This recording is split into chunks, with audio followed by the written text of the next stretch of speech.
Hello everyone, welcome back to our channel. आज आपण बघणार आहोत chapter number 1 heredity and evolution class 10 science 2 मधील हा जो चॅप्टर आहे त्या चॅप्टरची एक्सरसाइज मधील जेवढे पण क्वेश्चन आहे त्या सर्व क्वेश्चनचे आपण डिटेल एक्सप्लेनेशन बघणार आहोत. आणि ऑलरेडी मी या चॅप्टरला दोन भागामध्ये डिवाइड करून हेरिडिटी अँड इव्होल्यूशन यांचे दोन लेक्चर बनवले आहेत. तुम्ही प्लेलिस्ट मध्ये जाऊन बघू शकता. बघा, फर्स्ट क्वेश्चन काय आहे? Complete the following diagram. आता मला सांगा, इथे तुम्हाला दिलेले सरळ असं काय म्हटले तुम्हाला? एव्हिडन्सेस ऑफ इव्होल्यूशन, म्हणजे इव्होल्यूशनचे पुरावे काय आहे. तुम्हाला मी एकूण 6 पुरावे सांगितले, बरोबर. आता पहिला झाला कोणता? Morphological evidences. दुसरा कोणता? Similarity is a bone structure. याला आपण अजून अनाटॉमिकल एव्हिडन्सेस सुद्धा म्हणू शकतो. ठीक आहे, अनाटॉमिकल एव्हिडन्सेस. अजून कोणते? हे झाले 2. अजून तुम्ही लिहा इथे वेस्टिजियल ऑर्गन तुमचा अजून एक आहे. ठीक आहे, वेस्टिजियल ऑर्गन आहे. इथे आहे अजून तुमची कनेक्टिंग लिंक तुम्ही लिहू शकता. अजून कोणता आहे? पॅलेंटॉलॉजिकल एव्हिडन्स हे तुम्ही लिहू शकतात. आता इथे आन्सर काय? एम्ब्रिओलॉजिकल, हे पण तुम्ही एक आन्सर लिहू शकतात. आणि अजून काय? पॅलेंटॉलॉजिकल, तुम्ही हे पण आन्सर लिहू शकतात. आता हे झाले एकूण 4 पुरावे जसं म्हणायला गेलं तर. ठीक आहे, मॉर्फोलॉजिकल, अनाटॉमिकल, एम्ब्रिओलॉजिकल आणि पॅलेंटॉलॉजिकल. अजून 2 पुरावे आहे ज्याचे मी तुम्हाला नाव सांगितलं आहे. कोणकोणते? पहिलं आहे वेस्टिजियल ऑर्गन. जर तुम्हाला इथे आठवलं नाही तर तुम्ही वेस्टिजियल ऑर्गन जरी इथे लिहिले तरी पण तुम्हाला मार्क्स भेटतील. ठीक आहे, वेस्टिजियल ऑर्गन शॉर्ट मध्ये लिहिले मी तुम्हाला. ठीक आहे, अजून कोणतं आहे? Connecting link. कनेक्टिंग लिंक्स त्याचा अजून एक एक्झाम्पल आहे. आणि हे सगळे काय? एव्हिडन्सेस ऑफ इव्होल्यूशन आहे. ठीक आहे, चला पुढचा क्वेश्चन बघूयात.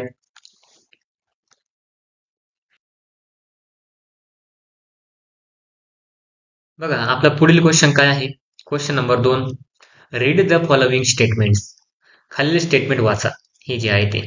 And justify same in your on word. आणि जस्टिफाय करा तुम्ही तुमच्या शब्दामध्ये with the help of suitable example. आणि काही एक्झाम्पल देऊन आणि काही उदाहरणं देऊन. मग आपला क्वेश्चन काय आहे? Human evolution began approximately 7 crore years ago. बरोबर आहे, ह्युमन इव्होल्यूशन 7 करोड वर्षापूर्वी सुरुवात झाली होती. तर आपण बघूया त्याचं आन्सर. आन्सर काय आहे? The last dinosaur disappear approximately 7 crore years ago. Last dinosaur काय झाला? डिसअपियर झाला 7 करोड वर्षापूर्वी. ऍट दॅट टाइम, त्यावेळेस monkey like animals were said to be evolve. त्यानंतर माकडासारखा प्राणी जो दिसणार आहे तो इव्हॉल्व झाला, म्हणजे तयार होण्यास सुरू झाली. From ancestor of similar to modern lemurs. म्हणजे मॉडर्न ल्युमर्स आणि मंकी लाईक अॅनिमल जे आहेत एकाच अँसिस्टर मधून काय तयार झाले. पुढे काय म्हटलंय? The tails of this monkey like animal of Africa were said to be disappear.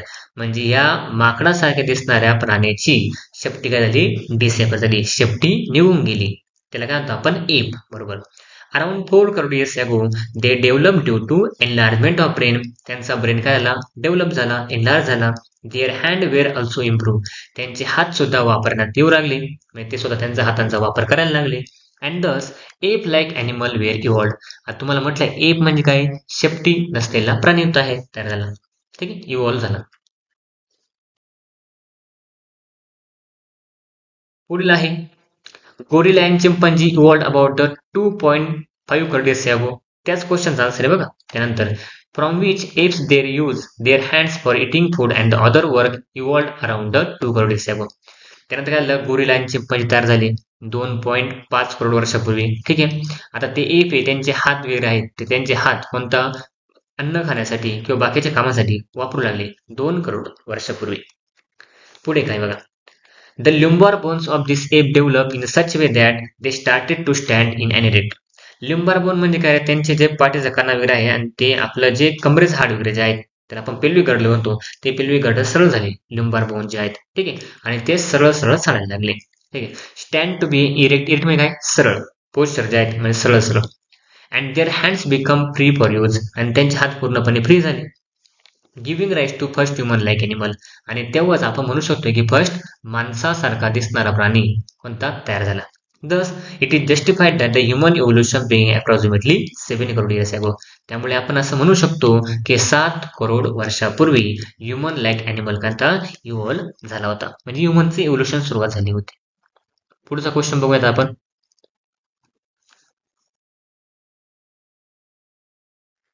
बघा पुढील क्वेश्चन काय आहे, Geographical and the reproductive isolation of organism gradually leads to speciation. आपल्या पुस्तकामधला एक पॉइंट होता कोणता, स्पेसिएशन, त्याच्याच रिलेटेड हे क्वेश्चन विचारलंय तुम्हाला.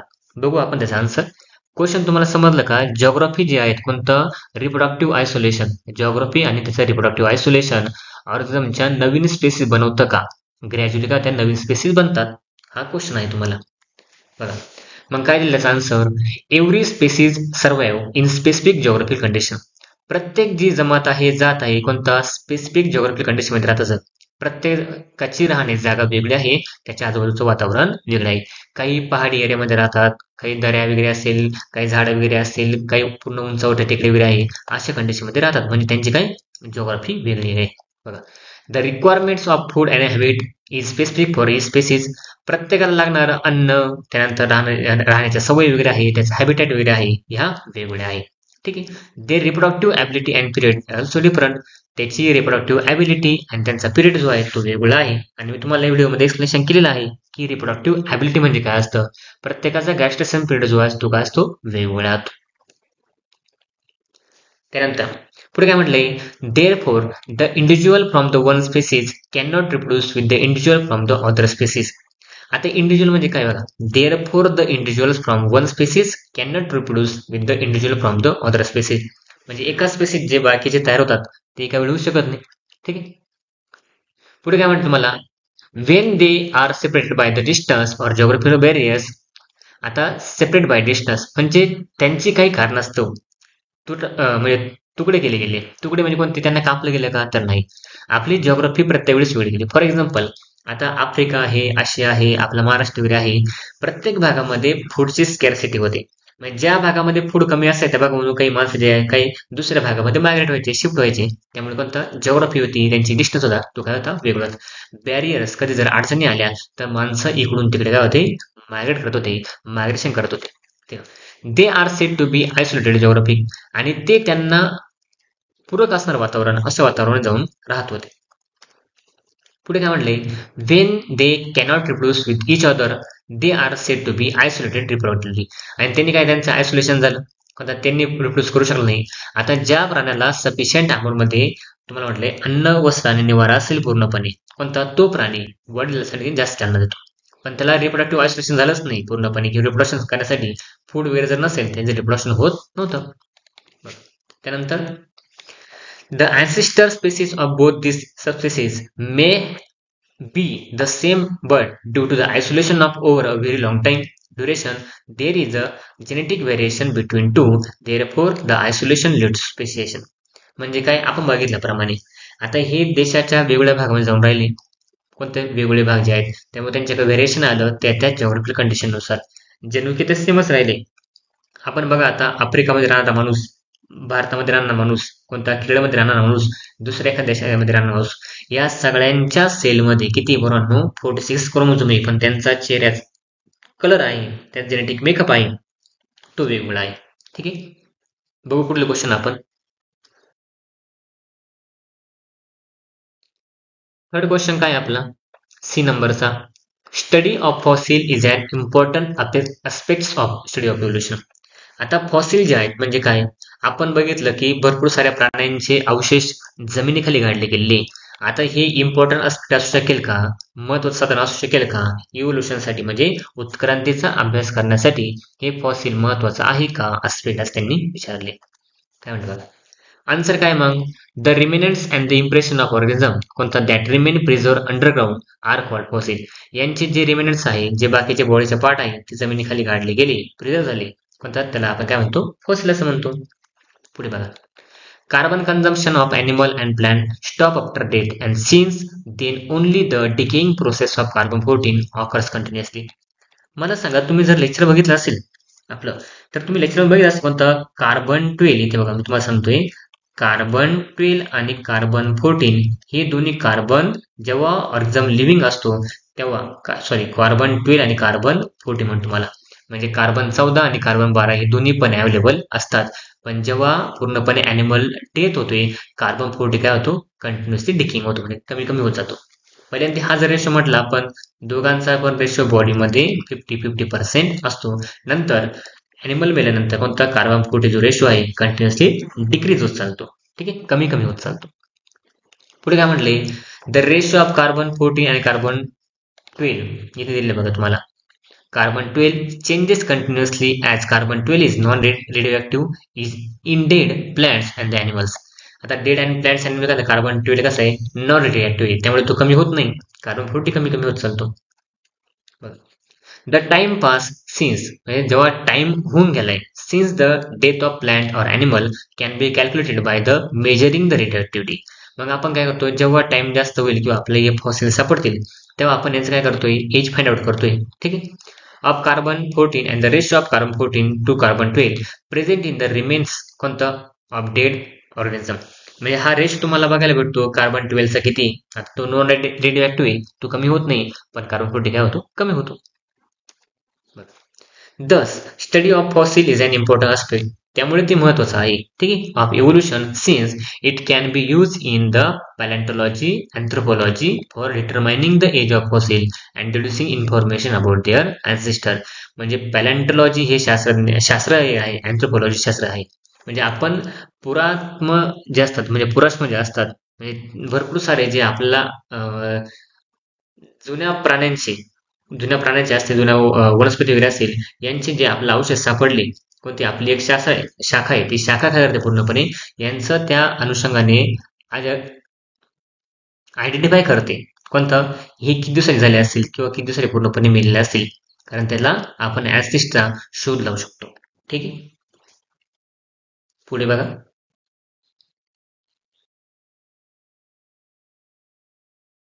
पुढचा क्वेश्चन काय आहे, there is evidence of fatal science among chordates. आपल्याकडे एव्हिडन्स आहे का फॅटल सायन्स अमॉंग द कॉर्डेट्सचे, तर आहे की नाही बघा. आन्सर काय आहे, it is believe chordates have originated from invertebrates. Chordate हे ओरिजिनेट झाले कशापासून, इनव्हर्टेब्रेट पासून, असं तुम्हाला म्हटले. पुढे बघा, it is a difficult to find out from which invertebrate group the chordates were develop. काय म्हणते, हे डिफिकल्ट आहे, कोणतं इनव्हर्टेब्रेट्स पासून कोणता कॉर्डेट डेव्हलप झालेले आहे. आता हे सांगता येणं थोडंसं मुश्किल आहे, थोडंसं अवघड आहे, कारण का आपला एवढे स्ट्रॉंग एव्हिडन्स भेटलेले नाही. काही भेटलेले आहे पण काही एवढे भेटलेले नाही. बघा, chordates ancestor were soft bodied animals, hence they were not preserved as fossil. म्हणजे काय रे, यांची बॉडी एकदम सॉफ्ट असते आणि तुम्हाला माहिती आहे जे प्राणी पूर्णपणे जमिनीखाली गाडले गेले त्यांचे जे स्केलेटल सिस्टम आहे, त्यांचे जे हाड वगैरे आहे ते पूर्ण स्ट्रॉंग असल्यामुळे कोणता एवढ्या लाखो वर्ष काही करोड वर्षपर्यंत जमिनीमध्ये आहे, प्रिझर्व आहे. आणि हे कॉर्डेट पूर्णपणे सॉफ्ट बॉडी. आता मला सांगा, जेव्हा सॉफ्ट बॉडी असते ना ते पूर्णपणे डिकम्पोज होऊन जातं, त्यामुळे आपल्याला ते फॉसिल म्हणून सापडत नाही. बघ नेक्स्ट, दस there is a evidences of fatal science among chordates. तरी पण आपण म्हणू शकतो की यांच्याकडे एव्हिडन्स थोडेफार आहे. ठीक आहे,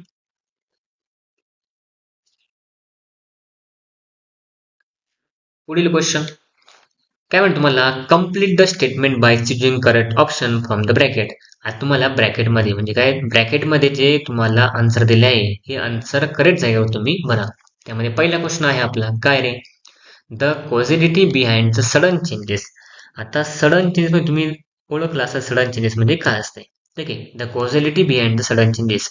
इथं सडन चेंजेस म्हणजे काय, अचानक होणारे बदल. was understood due to the dash principle of Hugo de Vries. आता ह्युगो डे व्हिरिस यांनी कोणतं प्रिन्सिपल दिलं होतं, त्याचं नाव आहे म्युटेशन. आता सडन चेंजेस म्हणजे काय, म्युटेशन. पुढे बघा, दुसरा क्वेश्चन काय आहे, the proof of fact that protein synthesis occur through dash dash was given by George Beadle and the Edward Tatum तुम्हाला म्हटले. आता यांनी काय दिले, proof of fact of protein synthesis. कोणतं फॅक्ट दिले मग यांनी दिलेलं आहे फॅक्ट कोणतं, जीनचं. कारण जीन काय करतो, ट्रान्सफर करतोय आणि प्रोटीन सिंथेसिस करण्यासाठी मदत सुद्धा करतोय आपल्याला, हे आपल्याला माहिती आहे.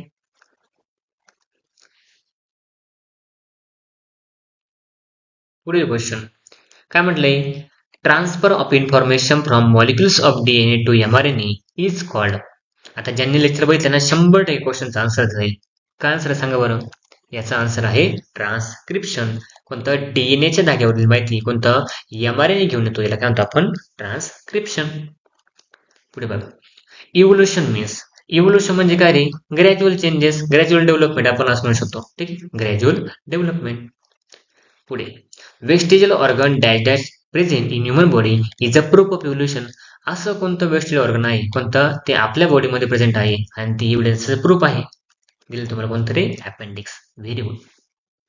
पुढचा क्वेश्चन बघूयात आपण.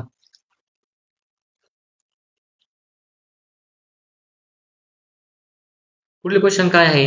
Right short notes base upon the information known to you. तुम्हाला माहित असलेल्या इन्फॉर्मेशन मधून तुम्ही शॉर्ट नोट्स लिहा. कोणती? लॅमार्किझम. मग लॅमार्किझम म्हणजे काय नेमकं? मला सांगा, लॅमार्क कोण होता? सायंटिस्ट. काय केलं त्यांनी? एक थेरी दिली. मला सांगा बरं, थेरीचं नाव काय होतं? थेरी ऑफ ॲक्वायर्ड कॅरेक्टर आहे. ती थेरी आपल्याला बघायची आता लॅमार्कची. म्हणजे लॅमार्क विषयी थोडक्यात माहिती लिहायची आपल्याला. बघू मग आपण. बघ, Lamarckism is a theory of inheritance of acquired character. जे तुम्हाला म्हटलं, लॅमार्कने एक थेरी दिली. कोणता? Inheritance of acquired character. Inheritance म्हणजे काय? अनुवंश पुढच्या पिढीमध्ये ट्रान्सफर केला जाणे, किंवा एखादा सजीव तो ॲक्वायर्ड करतो, हे कॅरेक्टर अनुवंश ॲक्वायर्ड करतो आणि पुढच्या पिढीमध्ये ट्रान्सफर करतो. From one generation to another give by the Jean Baptiste Lamarck. हे त्यांचं पूर्ण नाव आहे लॅमार्कचं. म्हणजे काय? कोणता जरी ॲनिमल असेल, प्राणी असेल, सजीव असेल, तो काय करतो? आपले काही कॅरेक्टर ॲक्वायर करतो, इनहेरिट करतो आणि ते इनहेरिट कॅरेक्टर जे आहे पुढच्या पिढीमध्ये ट्रान्सफर होत जाते. पुढे काय म्हटलंय? It state that the morphological changes. Morphological changes म्हणजे काय रे? External characters occurring in living organism are responsible for evolution. त्यांनी काय सांगितलं? मॉर्फॉलॉजिकल चेंजेस जे आहेत ना, जे प्राण्यांमध्ये होतात, कोणता? तेच ऑर्गॅनिझम काय आता रिस्पॉन्सिबल असतं इव्होल्युशनसाठी. सरळ काय म्हटलं? It state that the morphological changes occurring, बाहेरचे होणारे बदल आहे, in living organism are responsible evolution. हे रिस्पॉन्सिबल असतात, हे ग्राह्य असतात, किंवा हे म्हणलं जातं कोणता? इव्होल्युशनसाठी.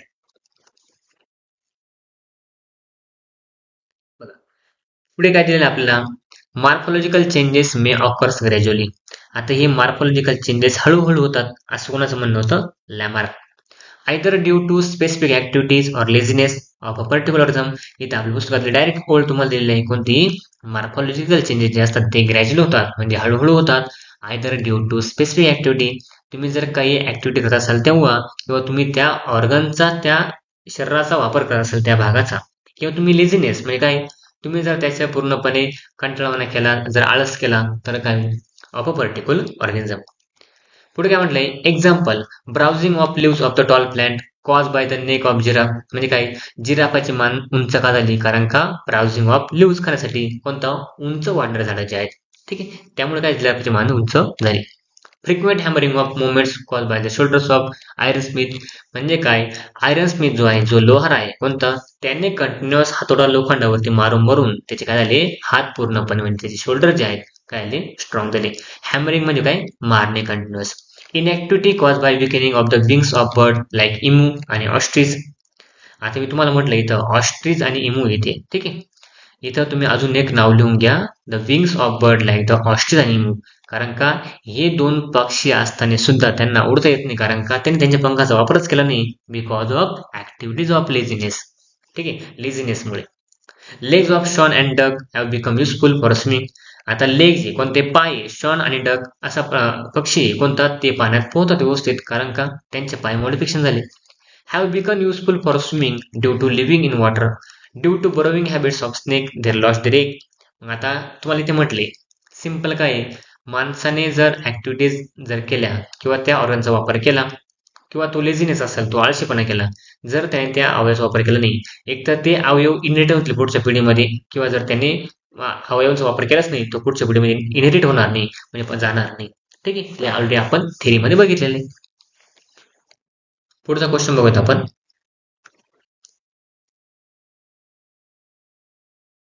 बघा, आपला पुढील क्वेश्चन काय आहे? Darwin's theory of natural selection. Darwin theory बद्दल शॉर्ट नोट्स लिहा. पहिले काय आहे? Charles Darwin propose the theory of natural selection after making many observation on different specimens. Charles डार्विनने एक थेरी दिली होती, कोणती? Natural selection. म्हणजे निसर्ग प्रत्येक सजीवाला सिलेक्ट करतो निसर्गामध्ये राहण्यासाठी. After making many observation on different specimen, त्यांनी भरपूर सारे निरीक्षण केलं, भरपूर साऱ्या स्पेसिमनचं. कोणत्या? भरपूर साऱ्या स्पेसिस असले, म्हणजे कोणत्या? प्राणी, इन्सेक्ट वगैरे असतील अशांचा. ठीक आहे. He publish a concept survival of the fittest. त्यानंतर त्यांनी एक कन्सेप्ट दिली कोणती? Survival of the fittest. जो आजूबाजूच्या वातावरणामध्ये सर्वायवल असेल ना, तोच पूर्ण म्हणजे सर्वाईव्ह करेल किंवा तो फिट असेल तो सर्वाईव्ह करणार आहे. ठीक आहे. Next, Darwin explain this concept as follows. डार्विनने कन्सेप्ट एक्सप्लेन केली कोणती? All the organism reproduce prolifically. म्हणजे प्रत्येक ऑर्गॅनिझम भरपूर साऱ्या आपल्या चाइल्डला, भरपूर साऱ्या आपल्या सारख्या असणाऱ्या ऑर्गॅनिझमला जन्म देतोय. म्हणजे प्रत्येक सजीवाला असं वाटत असतं विद्यार्थ्यांनो, कोणतं? आपले जास्तीत जास्त वंशज वाढावा. त्यामुळे प्रत्येक जण इतकं रिप्रोडक्शन करतो, प्रत्येकाला असं वाटत असतं कोणतं? आपलं जास्तीत जास्त रिप्रोडक्शन व्हावं आणि समाजामध्ये आपला काय दबदबा असावं किंवा आपण टिकून असावं. ठीक आहे. Therefore there is always a competition for food. त्यामुळे समाजामध्ये भरपूर साऱ्या वेळेस कॉम्पिटिशन फूड होणारच. मेटिंग पार्टनर वगैरे आहे. प्रत्येकाला आपला मेटिंग पार्टनर पण सांभाळणं महत्वाचं आहे. ठीक आहे. तो भेटणं पण आवश्यक आहे. तेव्हा जास्तीत जास्त रिप्रोडक्शन होऊ शकेल. Only those organism survive. असे फक्त ऑर्गॅनिझम कोणत्या या जगामध्ये वाढू शकतात कोणते? Which show the adaptation for sustaining the struggle. जे फक्त आजूबाजूच्या वातावरणाशी जुळवून घेतील, फक्त असेच सस्टेन होतील. आणि जे स्ट्रगल करते आजूबाजूच्या वातावरणाशी, असे फक्त काय करणार आहे? फक्त स्ट्रगल करू शकणार आहे आणि तेच पुढे वंशज वाढतील त्यांचे. नेक्स्ट काय म्हटलंय? Natural selection plays important role. कोणतं? निसर्ग निवड करतो, खूप महत्वाचं आहे. सिलेक्टिंग, कोणाला सिलेक्ट करतो मग तो? ओनली दोज ऑर्गॅनिझम, फक्त त्याच ऑर्गॅनिझमला, त्याच प्राण्यांना, त्याच सजीवांना which are fit to live. जे या जगामध्ये राहण्यासाठी फिट असतात, तंदुरुस्त असतात. ठीक आहे. यांना सिलेक्ट करतो. Those that do not have better adaptation. कोणतं? ज्यांच्याकडे बेटर अडॅप्टेशन नाही, ज्यांना आजूबाजूच्या वातावरणाशी जुळवून घेण्याची तयारी नाही, ते पेरिश होतात. म्हणजे काय? नामशेष होतात. निसर्ग त्यांना डिलीट करून टाकतो. म्हणजे काय? ती जात किंवा तो ऑर्गॅनिझम कोणता निसर्गातून का तो नामशेष होतो असं म्हणून म्हटले. Selected sustaining organism that perform reproduction. जे सिलेक्ट झालेले कोणतं? ज्यांनी निसर्गाला ज्याने कोणता? जो ऑर्गॅनिझमने कोणतं? म्हणजे ज्याला निसर्गाने सिलेक्ट केलंय ना, फक्त काय करेल? रिप्रोडक्शन करेल आणि त्याचे वंशज जाय पुढे वाढत. Then perform reproduction and from a new species. आणि कोणता? जो राहिला या जगामध्ये कोणता? तोच रिप्रोडक्शन करेल आणि त्याच्यात नवीन नवीन स्पेसिस काय बनत चाललं in a very long period of time. ठीक आहे. त्यानंतर Darwin publish his views in this book title origin of species. Darwin एक बुक पण लिहिलं, सर्वांना माहिती आहे कोणतं? Origin of spaces.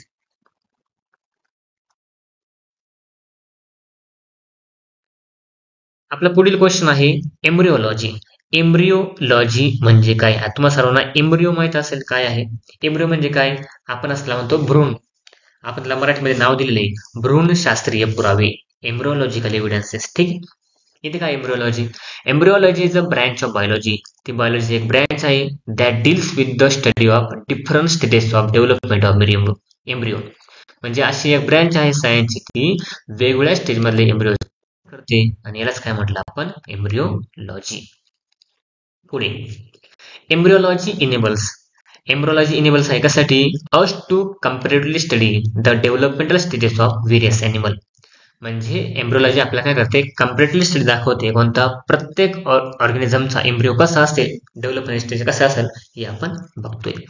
पुढे embryo of different vertebrates appear similar. म्हणजे भरपूर सारे स्पेसिस जे आहेत व्हर्टिब्रेट्स आहेत त्यांचे एम्ब्रिओ डिफरंट दिसतात काही काही वेळेस आपल्याला. पण आपण हे बघितलं पहिल्या स्टेजला बघा, appear similar during the initial stage.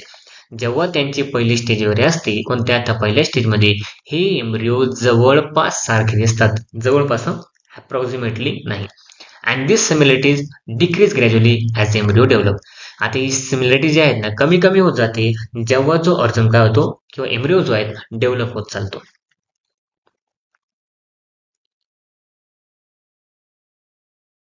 पुढे कन्सेप्ट कोणती? इव्होल्युशन. इव्होल्युशन सुद्धा काय? शॉर्ट नोट्स आहे बघा. मग इव्होल्युशन म्हणजे काय? ग्रॅज्युअल चेंजेस, संथ गतीने होणारे बदल कोणामध्ये? सजीवांमध्ये. आन्सर काय आहे? The sequential changes. सिक्वेन्स म्हणजे काय? प्रत्येक काहीतरी सिक्वेन्स असतो कोणता? पहिला चेंजेस, नंतर दुसरा, नंतर तिसरा, असे चेंजेस जे आहेत.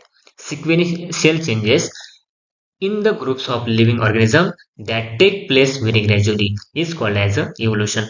आता टेक्स्ट म्हणजे काय? संत गतीने होणारे बदल असतात पण ते सिक्वेन्स असतात काहीतरी कोणत्या काही काही ग्रुप वगैरे होत असतात. टेक प्लेस व्हेरी ग्रॅज्युअली म्हणजे काय? हळूहळू होत असतात. आणि त्यालाच काय म्हणतो आपण इव्होल्युशन. तुम्ही इथे अजून एक डेफिनेशन लिहा. कोणतं? इव्होल्युशन. डेफिनेशन काय दिलं तुम्हाला? Gradually changes occurring in the living organism over the long duration of time. अशी जरी डेफिनेशन लिहिली तरी तुम्हाला चालेल. बघा पुढे काय म्हटलंय? Evolution is also describe as the formation of new species. Evolution काय आहे? डिस्क्राईब करते कशाला? फॉर्मेशन ऑफ न्यू स्पीसीजला, नवीन स्पीसीज बनवण्यासाठी due to natural selection. Natural वगैरे निसर्ग त्याला सिलेक्ट करतो. पुढे काय म्हटले? The process of evolution takes millions of years for development and the speciation of different organism. आता ही प्रोसेस तुम्हाला म्हटले व्हेरी स्लो ग्रोईंग प्रोसेस. हिला भरपूर टाइम लागतोय. कोणता? काही मिलियन्स ऑफ इयर्स जाऊन द्यावे लागतात. कोणता? तेव्हा आपल्याला बघायला भेटतात कोणता? Different types of variety, diversity in organism. विविधता बघायला भेटते आपल्याला. पुढे फोर्थ पॉइंट आहे changes in star and planet in space and the changes in biosphere occurring on the earth and all include under the study of evolution. म्हणजे माणसाचा बदल झालाय, आता तोच इन्क्लूड करतो का आपण? तर नाही. कोणता? स्टार असेल, प्लॅनेट असेल, आपले ग्रह असेल, तारे असेल, कोणता स्पेस असेल, आकाशगंगा वगैरे असेल, ब्रह्मांड वगैरे असेल. आता या सगळ्यांचा काय करतो आपण? स्टडी ऑफ इव्होल्युशन मध्ये अभ्यास करतोय. यांचं सुद्धा इव्होल्युशन झालंय, हे सुद्धा बदलले गेलेले आहे. पुढे ड्यू टू इव्होल्युशन ऑर्गॅनिझम कोणता? Become fit, biodiversity is increase. Biodiversity म्हणजे काय? जैवविविधता. ड्यू टू इव्होल्युशन झाल्यामुळे ऑर्गॅनिझम बिकम फिट, तो फिट झाला, बायोडायव्हर्सिटी जास्त झाली, जैवविविधता जास्त झाली, is increase and new species are created.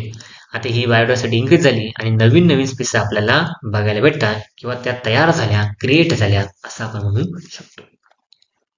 पुढे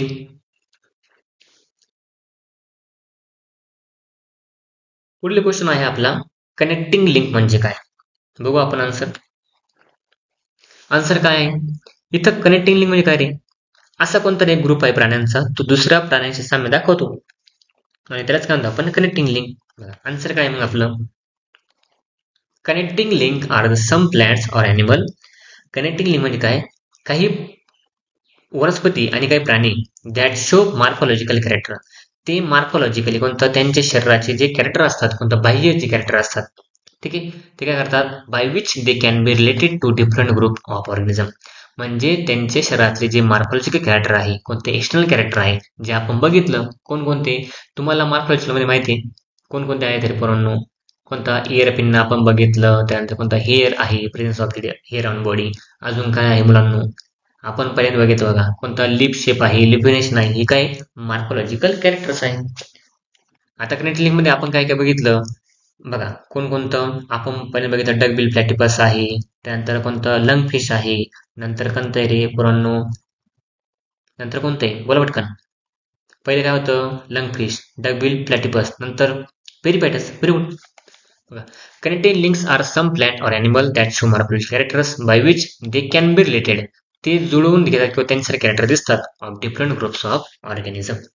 मग काय इथे? Peripatus is connecting link between two different groups, जे आपण ऑलरेडी बघितलं. पेरिपॅटस हा दोघांशी साम्य दाखवतो. कोणकोणत्या? ॲनिलिडाशी आणि ऑर्थोपोडाशी.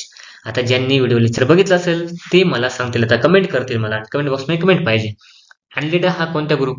ॲनिलिडाचं मला एक्झाम्पल काय सांगितलं मी लेक्चरमध्ये, आणि ऑर्थोपोडाचं लेक्चरमध्ये कोणते एक्झाम्पल सांगितलं ते मला सांगायचं पटकन, ठीक आहे.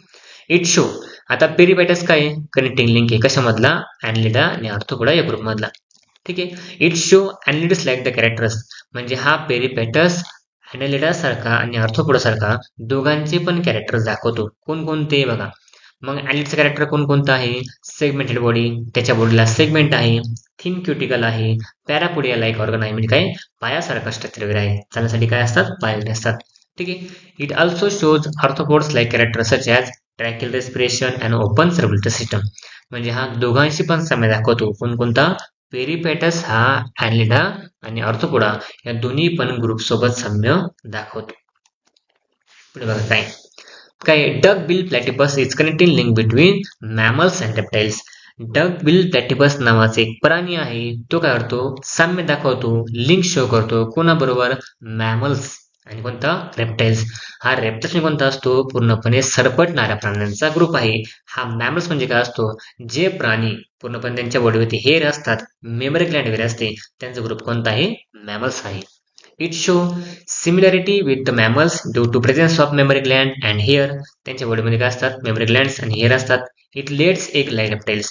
म्हणजे हा डक बिल प्लॅटिपस कोणता पूर्णपणे रेप्टाइल सारखे अंडे घालतो आणि मॅमल सारखे पूर्णपणे त्याला मेमरी ग्लँड्स आणि हेअर्स आहेत.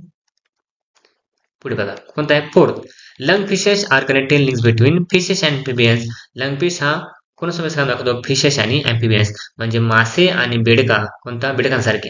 आता फिशेस आणि एम्फिबियन्स म्हणजे काय माहिती का? जो प्राणी पाण्यामध्ये पण राहतो आणि जमिनीमध्ये पण राहतो, जमिनीवरती पण राहतो, यांना काय म्हणतो आपण? एम्फिबियन्स. मग मला कमेंट मध्ये सांगा तुम्हाला एम्फिबियन्सचे एक्झाम्पल मी काय सांगितलं नाही. ठीक आहे. The lung fish perform respiration with the lungs even through the it's fish. आता तो मासा असताना सुद्धा हा लंग फिश काय करतोय? त्याला फुफ्फुस आहे मुलांना. काय आहे? फुफ्फुस आहे. म्हणजे काय त्याला? लंग्स आहे. ते लंग्स काय तो श्वास घेतो आणि श्वास सोडतो वगैरे आहे. लक्ष ठेवायचं.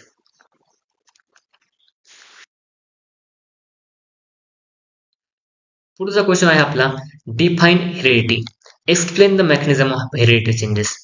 हेरिडिटी म्हणजे काय ते सांगा आणि त्याचा मेकॅनिझम जो आहे कोणता तो एक्सप्लेन करा असं म्हटलंय. काय म्हटलं इथे मग answer? Heredity is the process by which the biological characters from the parental generation are transmitted to the next generation through genes. म्हणजे हेरिडिटी काय असते? पालकांमधून मुलांमध्ये कॅरेक्टर ट्रान्सफर होतं. कोणतं? ट्रान्समिट होतं. याला काय आपण? Via genes. म्हणजे काय? Gene to transmitter. याची अजून एक सोपी डेफिनेशन कोणतं? Transfer of the characters from one generation to the next generation parent to offspring is called as heredity. त्याला म्हणतो आपण हेरिडिटी म्हणतो. तुम्हाला जी डेफिनेशन सोपी वाटेल डेफिनेशन तुम्ही लिहायची, पण जीन यासाठी रिस्पॉन्सिबल असतं. बघा पुढे, the mechanism of heredity changes. Mechanism काय मग हेरिडिटी चेंजेसचा? त्या बघायचं आपल्याला. बघा पहिलं काय आहे? म्युटेशन. म्हणजे काय? Sudden change in the parental DNA. म्हणजे अचानक बदल होतो कशामध्ये? पॅरेंटल डीएनए मध्ये. Can cause mutation. त्यामुळे काय होतं? म्युटेशन होतं. This result into changes the heredity character आहे. त्यामुळे काय होतं? हेरिडिटी कॅरेक्टर जे आहेत ते चेंजेस होतात. म्हणजे अचानक झाले बदल. ते बदल जर चांगले असले तर म्युटेशन आपल्यासाठी चांगलं असतं आणि ते बदल जर हार्मफुल असले म्युटेशन आपल्याला काय असतं? धोकादायक असतं. पुढे काय म्हटलं तुम्हाला? At the time of meiosis the crossing over takes place. Meiosis मध्ये काय होतं? क्रॉसिंग ओव्हर होतं. आता हा जो मिओसिस नावाचा क्वेश्चन जो आहे तुम्हाला life process in living organism part 1 जेव्हा बघू आपण तेव्हा तुम्हाला मिओसिस मध्ये क्रॉसिंग ओव्हर काय असतं तुम्हाला चांगलं समजून शकेल. ठीक आहे. This creates new recombination of genetic information. Therefore, the haploid gametes produced carry changes the hereditary characters. आता तुम्हाला इथे अजून एक पॉईंट सांगतो बघा. मिओसिस होणं म्हणजे काय होणं? तुम्हाला दोन कन्सेप्ट आहे इथे. पहिली आहे मायटोसिस आणि दुसरी आहे मिओसिस आणि दुसरी आहे मायटोसिस. आता मिओसिस मध्ये काय होतं? जर ह्युमन सेल मध्ये 46 क्रोमोझोम जर असतील तर 46 चे अर्धे क्रोमोझोम ह्युमन मेल मध्ये होतात. तसंच फिमेल मध्ये 46 क्रोमोझोम फिमेल मध्ये जर असेल कोणतं? 46 चे अर्धे क्रोमोझोम कसे होतात? फिमेल मध्ये म्हणतात. म्हणजे थोडक्यात याचा बनतो मेल गॅमेट आणि इथं बनतो फिमेल गॅमेट. आणि परत फिमेल गॅमेट आणि मेल गॅमेट फ्यूज होऊन परत कोणता? प्रोजनीमध्ये म्हणजे लहान मुलांमध्ये परत 46 क्रोमोझोम येतात आणि यालाच काय म्हणतो आपण? म्युटेशन. म्युटेशन म्हणजे हॅप्लॉइड डिव्हिजन असते. म्हणजे जे क्रोमोझोम आहे त्यांचे हाफ क्रोमोझोम नंबर होतो आणि यालाच काय म्हणतो आपण? म्युटेशन. बघा म्युटेशन बघा क्रॉसिंग ओव्हर होतं आणि क्रॉसिंग ओव्हर झाल्यामुळे काय होतं पोरांनो? तुम्हाला थोडेसे चेंजेस बघायला भेटतात. हेच ऑलरेडी आपण बघितलं आहे. पुढे बघूयात आपण. दिस क्रिएट न्यू रिकॉम्बिनेशन. ते काय करतात? नवीन कॉम्बिनेशन तयार करतं of this genetic information. Therefore the haploid gametes produce the carry changes heredity character आहे. त्यामुळे ते हॅप्लॉइड गॅमेट्स मी तुम्हाला सांगितले हॅप्लॉइड म्हणजे करता मदर आणि फादर मधले आलेले हाफ ऑफ जनुकी जे आहेत जीन्स जे आहेत ते. ठीक आहे. The haploid gamete produce the carry changes hereditary character आहे. त्यामुळे कोणतं? हेरिडिटरी कॅरेक्टर जे आहेत ते चेंजेस होत जातात.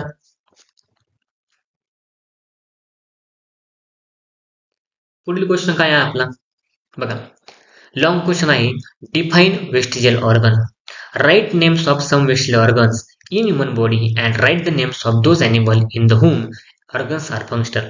तुम्हाला क्वेश्चन समजून सांगतो. क्वेश्चन वाचला का व्हिडिओ पॉज करायचे, मला कमेंट मध्ये आन्सर द्यायचं. आता मी चेक करणार आहे कोणी कोणी आन्सर दिले. हा आता तुम्ही खरोखर अभ्यास करताय की नाही मला सांगा.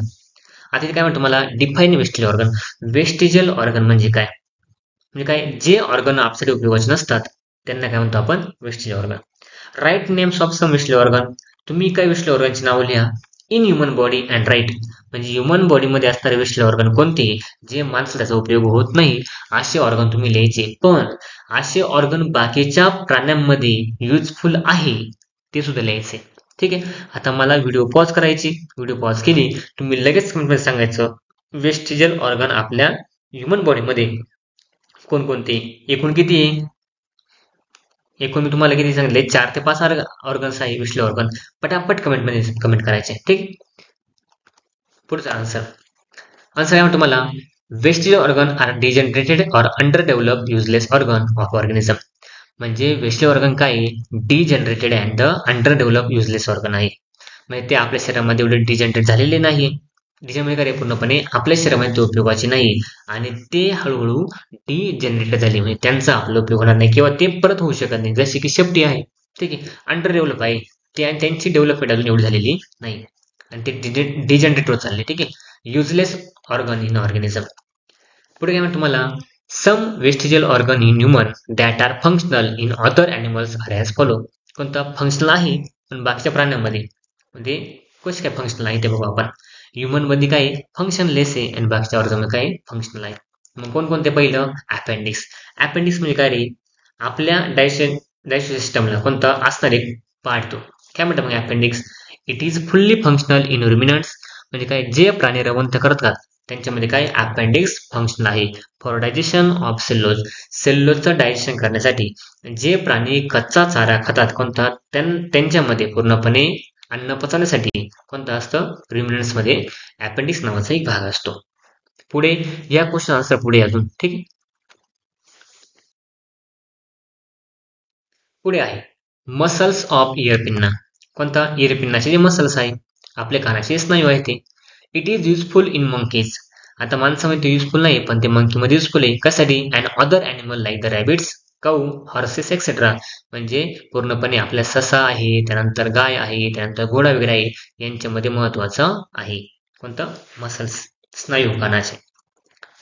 तिसरं आहे टेलबोन.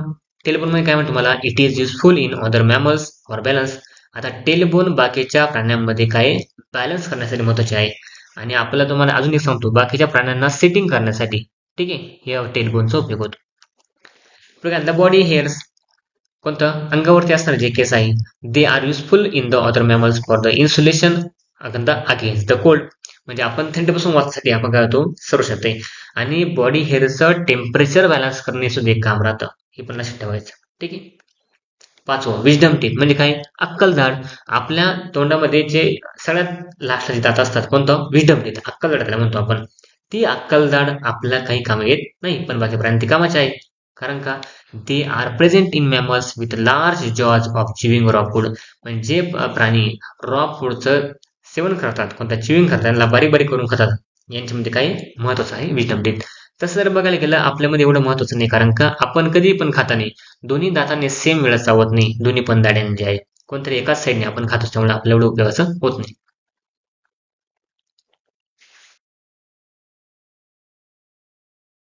पुढील क्वेश्चन आहे आपला 7. Answer the following question. खालील प्रश्नाचे उत्तरे द्या. पहिलं काय आहे, how the heredity changes responsible for evolution. म्हणजे अनुवांशिक बदल रिस्पॉन्सिबल कसे आहेत इव्होल्यूशन साठी, असं तुम्हाला म्हटलेलं आहे. आन्सर काय आहे मग, evolution is the gradual changes occurring in living organism over duration. Evolution gradual changes असतात, हळूहळू होणारे बदल असतात. सजीवांमध्ये टाइम जसं जसं आपण टाइम जातोय तसे काय होतात, चेंजेस वगैरे होत असतात. पुढे काय म्हटलंय, certain heritable sudden changes may occurs in the jeans of organism resulting the genetic variation. आता काही काही चेंजेस जे आहे, अनुवंशिक बदल जे आहेत, कोणतं, जीन्सद्वारे कोणतं रिझल्टिंग होतात आणि जेनेटिक व्हेरिएशन होतं. नवीन नवीन व्हेरिएशन तुम्हाला बदल बघायला भेटतात. पुढे, this genetic variation are responsible for the formation of new species. आता हेच जेनेटिक व्हेरिएशन काय असतं, रिस्पॉन्सिबल असतं नवीन स्पीसीज तयार करण्यासाठी, कोणतं, जी पहिली आहे त्याच्यापेक्षा वेगळी. Next, according to Darwin's theory, Darwin थेरीनुसार organism with favorable or beneficial variation survive on competition and selected by nature, whereas the other with non-favorable variation are eliminated. म्हणजे जे निसर्गासाठी फिट आहेत तेच फक्त राहतील ते रिप्रोडक्शन करतील, बाकी पूर्णपणे फ्लरिश होतील किंवा निसर्गातून काढून टाकले जातील, एलिमिनेट होतील. Next, this leads to formation of new species. त्यामुळे तुम्हाला नवीन स्पेसिस बघायला भेटतात ड्यू टू स्पेसिफिक चेंजेस, काही बदलाने. इन स्पेसिफिक कॅरेक्टर, काही कॅरेक्टरनुसार. Accumulated through the several generation. आता हे अक्युमुलेशन होतात भरपूर साऱ्या जनरेशन पर्यंत, नंतर ती स्पेसिस काय होते sustain for the selected organism.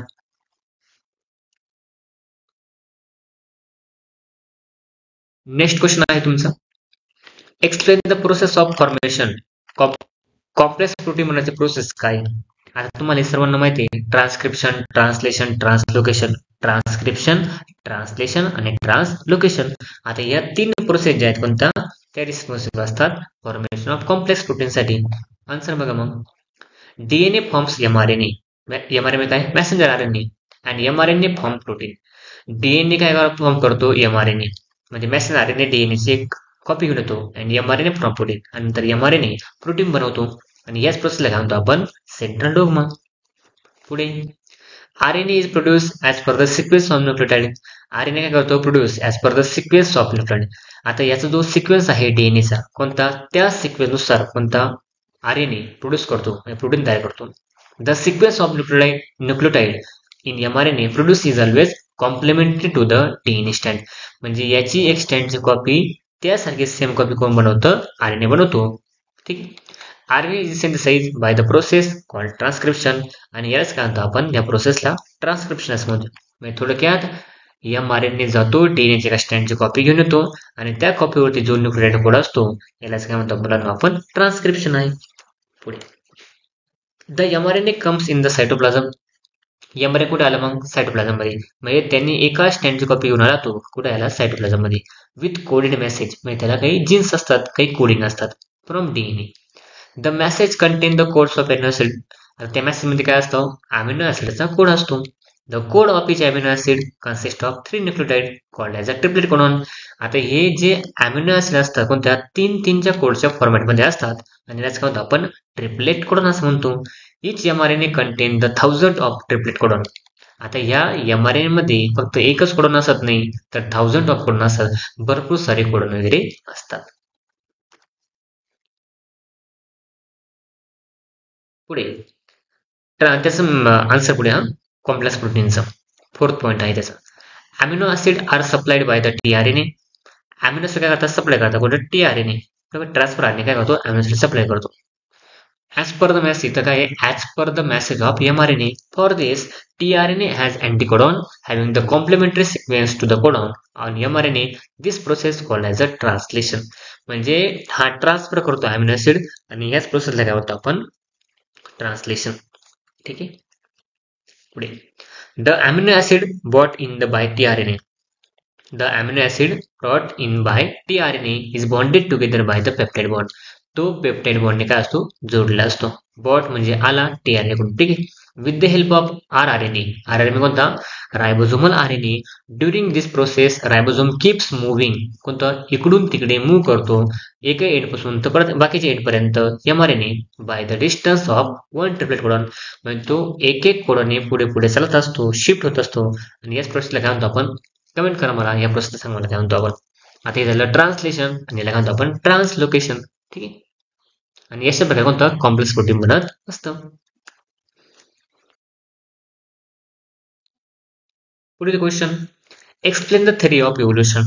Theory of evolution काय, and mention the proof supporting it. म्हणजे थेरी ऑफ इव्होल्युशन सांगा, आणि त्याला प्रूफ कोणते आहे ते पण सांगा. बघूयात मग आपण आन्सर. आन्सर काय आहे, according to this theory of evolution the first living material was form in the ocean. आता पहिलं लिव्हिंग मटेरियल कुठं झालं होतं, फॉर्म ओशन मध्ये, म्हणजे समुद्रामध्ये झालं होतं. पुढे, unicellular organism form in the course of time. म्हणजे एक पेशीय ऑर्गॅनिझम जो आहे, सजीव जो आहे, तो फॉर्म झाला होता यावेळी. पुढे, larger and more complex organism. कोणतं, लार्जर अँड मोर, कोणता, मोठे मोठे आहे आणि जास्त गुंतागुंतीचे ऑर्गॅनिझम आहे, कॉम्प्लेक्स आहे, जटिल प्राणी जे आहेत. ठीक आहे. Were form due to slow or gradual changes. Due to म्हणजे संत गतीने होणाऱ्या बदलामुळे ते. ठीक आहे. That occur in the organism unicellular organism मध्ये. म्हणजे युनिसेल्युलर ऑर्गॅनिझम मध्ये काही बदल झाले, त्यानंतर कोणता, लार्जर आणि मोर कॉम्प्लेक्स ऑर्गॅनिझम जे आहेत तयार व्हायला सुरुवात झाली होती. Next, through evolution plants and animal, इव्होल्युशनमुळे कोणता plant and animals progressively develop झाले फ्रॉम देअर अँसेस्टर, त्यांच्या अँसेस्टर म्हणजे काय, त्यांच्या पूर्वजांनुसार that had different structural and functional organisation. त्यामुळे त्यांचे स्ट्रक्चरल अँड फंक्शनल ऑर्गनायझेशन काय झाले, वेगळे झाले. स्ट्रक्चर म्हणजे काय, शहरामध्ये होणारे बदल, त्यांचे कामामध्ये होणारा बदल. ठीक आहे. 5 काय म्हणतो तुम्हाला, the proof of supporting the theory of evolution are as follows. कोणकोणते मग आहे तेच एव्हिडन्स, 6 एव्हिडन्स आहे. कोणकोणते, अनाटॉमिकल, मॉर्फोलॉजिकल, पॅलेंटॉलॉजिकल, वेस्टले ऑर्गन जे आहे, कनेक्टिव्ह लिंक आहे, एम्ब्रिओलॉजिकल. ठीक आहे, बघूयात आपण. पहिला आहे मग कोणता, मॉर्फोलॉजिकल एव्हिडन्स. कोणते, 22 पुरावे जे आहेत. ठीक आहे. It is a base on similarity, size, shape or structure of organs among the group of organism proving that they evolve from the same ancestor.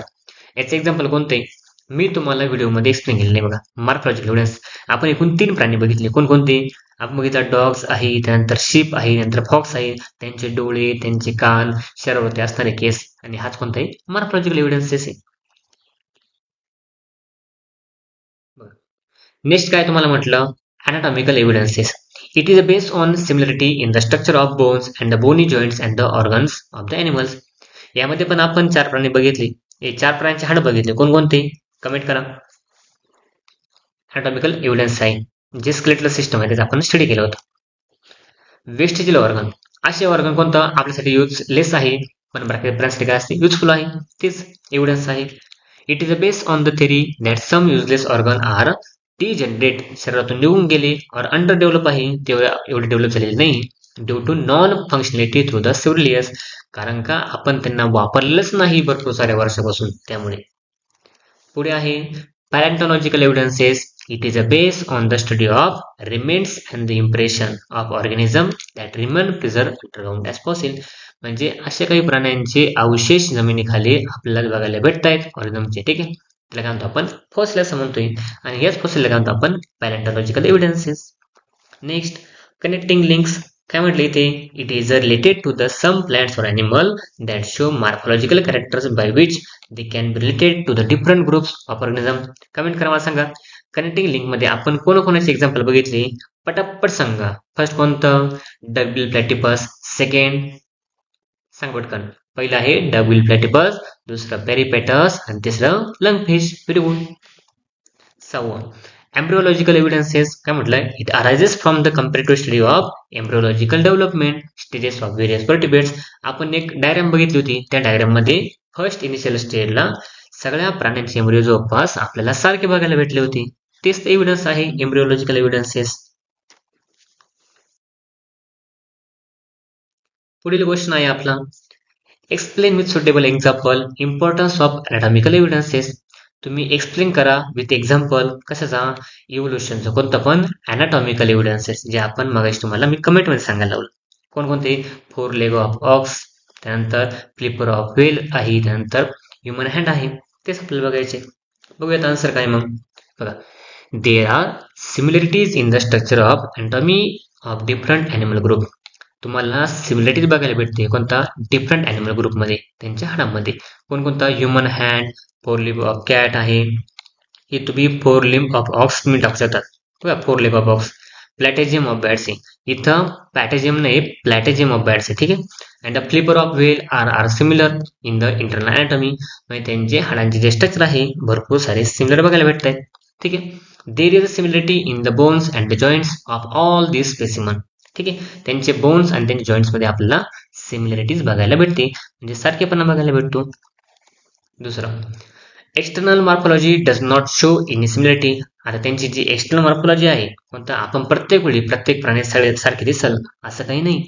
म्हणून काय म्हणतो मला, use of each of organ is also different. त्यांचे प्रत्येकाचे use पण वेगळे आहे, वापर पण वेगळा आहे. In the different animal structurally they may not be related. आता स्ट्रक्चरल रिलेटेड नाही, म्हणजे कोणतं, त्यांची मॉर्फोलॉजी सेम नाही, म्हणून तर आपण काय केलंय, अनाटॉमिकल एव्हिडन्स घेतलेले आहे. नेक्स्ट काय म्हटलंय, however the similarities in the anatomy is an evidence that they may have the common sister. त्यामुळे ही तुम्हाला सारखेपणा दाखवतोय, या सर्वांचा कोणीतरी एक कॉमन पूर्वज असेल. ठीक आहे. Next, in this way, the anatomical evidence is through the right on the process of evolution. Light इथं राईट असेल, ठीक आहे, through write on the process of evolution. म्हणजे मला तुम्हाला एक सांगू का मुलांनो, ह्या क्वेश्चन आन्सर मध्ये हे फक्त आपण पुस्तकाचा डिटेल आणि कोणता आमच्या बेस्ट म्हणजे आमच्या वेना जे बेस्ट आहे हे मी लिहिलं इथं, ठीक आहे, दिलेलं आहे. पण तुम्ही याच्यामध्ये जसं आहे तसंच लिहायला पाहिजे का, तर कंपल्सरी नाही. तुम्ही याच्यामध्ये जे महत्वाचे शब्द आहे जसे की सिमिलरिटीज आहे, अॅनाटॉमी आहे, त्यानंतर हे एक्झाम्पल आहे, असे एक्झाम्पल तुमच्या आन्सर मध्ये आलं पाहिजे तेव्हा तुम्हाला फुल मार्क्स भेटतात. ठीक आहे. पुढील क्वेश्चन काय आहे, डिफाईन फॉसिल. फॉसिल म्हणजे काय आहे, explain importance of fossil as a proof of evolution. जसं आपण अॅनाटॉमीचा क्वेश्चन बघितला तसं आपल्याला काय बघायचं आहे, फॉसिलचा म्हणजे आपल्याला पॅलेंटॉलॉजिकल एव्हिडन्स बघायचे आहे. बघूयात आपण मग आन्सर काय मग आपलं. फॉसिल म्हणजे काय, fossil are remains and impression of organism that remain preserve underground. आता हा क्वेश्चन 2-3 वेळा रिपीट झालेला आहे. फॉसिल म्हणजे काय, जे प्राण्यांचे अवशेष आहे ते त्यांचे इम्प्रेशन जमिनीखाली आपल्याला बघायला भेटते, प्रिझर्व. ठीक. सेकंड काय म्हणतात तुम्हाला, carbon consumption of animal and plant stop after death and only decaying process of carbon 14 takes place continuously. ती प्रोसेस काय होते, कंटिन्युअसली टेक्स प्लेस होते पुढे.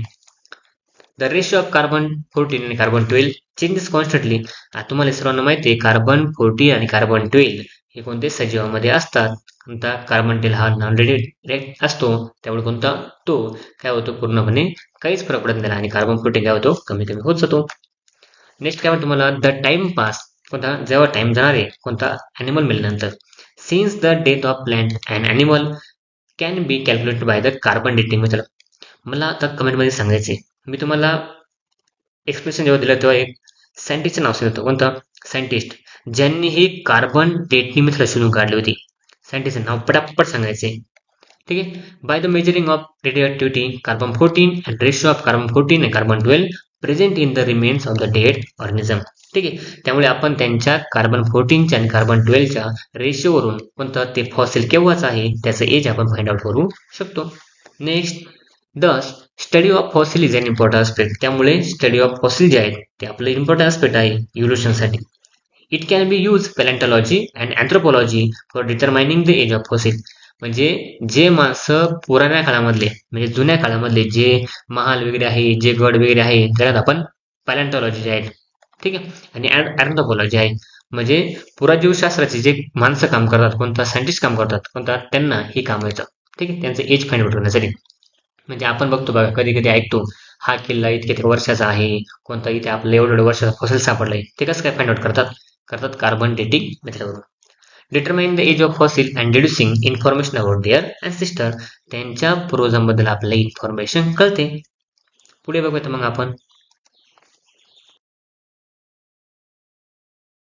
बघा, आपला लास्ट क्वेश्चन काय आहे, write evolutionary history of modern man.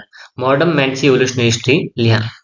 तुम्ही चॅनल नवीन असाल चॅनलला सबस्क्राईब करा, व्हिडिओ लाईक करा आणि ही व्हिडिओ जास्तीत जास्त आपल्या विद्यार्थी मित्रांपर्यंत शेअर करा. ठीक, कारण आपण तुमच्यासाठी घेऊन आलो आहोत मॅथ आणि सायन्स यांचे full explanation, detail explanation with PO session. ठीक, आन्सर बघूयात आपण. आन्सर काय आहे, the evolutionary history of modern man is as follow. ही हिस्ट्री आपण आज खालीप्रमाणे बघतोय. फर्स्ट काय आहे, approximately 7 crore years ago monkey like animal are said to be evolve. 7 crore वर्षापूर्वी माकडासारखा दिसणारा प्राणी जो आहे तो कोणता इव्हॉल्व झाला, कोणता कॉमन अँसेस्टर पासून, कोणता they were similar to modern lemur. जो मॉडर्न लिमर्स आणि कोणता मंकी सारखा सेम होता. सेकंड काय म्हणतंय, app like animal evolve around the 4 crore years अगो. एप म्हणजे काय रे, शेपटी नसलेला प्राणी जो आहे तो इव्हॉल्व झाला किंवा 4 करोड वर्षापूर्वी by the disappearance of tail and enlargement of brain. त्यांची शेपटी निघून गेली आणि त्यांचा ब्रेन सुद्धा यायला मोठा झाला, एनलार्ज झाला. थर्ड पॉईंट काय, in Africa this ape like animal evolve in to gorillas and chimpanzee. म्हणजे आफ्रिकामध्ये हा प्राणी जो आहे कोणता गोरिलाज आणि चिंपांजी मध्ये कोणता इव्हॉल्व झाला अराउंड 2.5 करोड अगो, 2.5 करोड वर्षापूर्वी. Next, human like animal who use their hands for eating and other works evolve around 2 crore years ago. कोणता ह्युमन लाईक ॲनिमल, आपल्यासारखा दिसणारा प्राणी जो आहे कोणता तो इव्हॉल्व झाला, तो त्याचे हात वापरायला लागला कोणता फूड खाण्यासाठी आणि बाकीच्या कामासाठी. Next, around 40 lakhs years ago, 40 lakh वर्षापूर्वी कोणता these apes grew larger in size and become more intelligent. म्हणजे 40 लाख वर्षापूर्वी ते कोणतं त्यांची साईज अजून वाढली पूर्णपणे आणि ते इंटेलिजंट झाले, कोणतं चालाक झाले, पूर्णपणे हुशार झाले. बघा, Netherland man evolve around the 15 lakh years ago. त्यानंतर कोणता नेदरलँड मॅन इव्हॉल्व झाला. ठीक आहे. पुढे Cro Magnon man evolve around the 15,000 years ago. 50,000 वर्षापूर्वी क्रो मॅग्नन मॅन त्याला इव्हॉल्व झाला. After which evolution became more faster. म्हणजे 50,000 वर्षानंतर आपली इव्होल्युशन अजूनच फास्ट झालं असं त्यांनी म्हटले. पुढे काय अबाउट 10,000 इयर्स अगो. 10,000 वर्षापूर्वी कोणता वाईज मॅन, कोणता जो हुशार माणूस आहे, कोणता शहाणा माणूस जो आहे, कोणता स्टार्टेड टू प्रॅक्टिस ॲग्रिकल्चर, तो शेती करू लागला.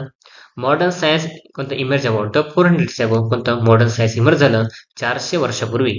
ठीक आहे. त्यानंतर नाव we are reach this stage. त्यामुळे आपण या स्टेजला आज आपण बघतोय. ठीक आहे. Thank you so much for watching video.